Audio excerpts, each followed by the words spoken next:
Finally অনেক মানে তাড়াহুড়ো করে কিন্তু আমরা কামাখ্যা মন্দির থেকে এই যে আমাদের ট্রেনে কিন্তু উঠে পড়েছি কামাখ্যা জংশনে।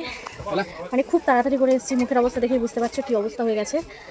তো ট্রেন পেয়েছি, ভাবছিলাম যে ট্রেনই হয়তো পাবো না, ওখান থেকে এত মানে গাড়ি লেট করলো আসতে, ওপর থেকে নামতে মানে কি বলবো, জ্যাম ছিল রাস্তায়। তো যাই হোক, কালকে তো বাড়িতে চলে এসেছি, 3:15টার মধ্যে আমরা কালকে বাড়িতে ঢুকে গেছি। আর এই দেখো এখন কিন্তু বসে পড়েছি প্রসাদ প্যাকিং করার জন্য। তো কামাখ্যা মন্দির ঘুরে এসে ভীষণ ভালো লাগলো। জয় মা কামাখ্যা, আবার জানি যেতে পারি তোমার কাছে। এই দেখো মানে এই ফটোগুলো নিয়ে এসেছি, মায়ের ফটো কিছু মানুষকে দেওয়ার আছে।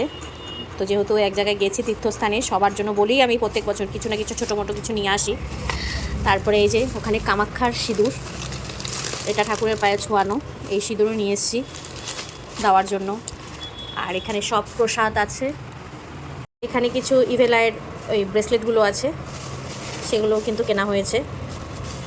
আর এই যে এই ফটোটা তোমাদের দাদা এনেছে, এটা আমরা মেন ডোরে লাগাবো। আর এনেছি বাবা মহাদেবকে, আর যে দোকান থেকে বাবা মহাদেবকে আমরা এনেছি এবার বাড়িতে প্রতিষ্ঠা করব, সেই লোকটা কিন্তু কাশী বিশ্বনাথ থেকে এসছে, আর সেখান থেকেই বাবাকে নিয়ে এসছে। আর ওই বাবাকেই কিন্তু আমরা বাড়িতে এবার প্রতিষ্ঠা করব।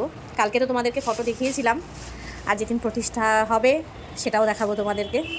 জয় মা কামাখ্যা, জয় বাবা মহাদেব।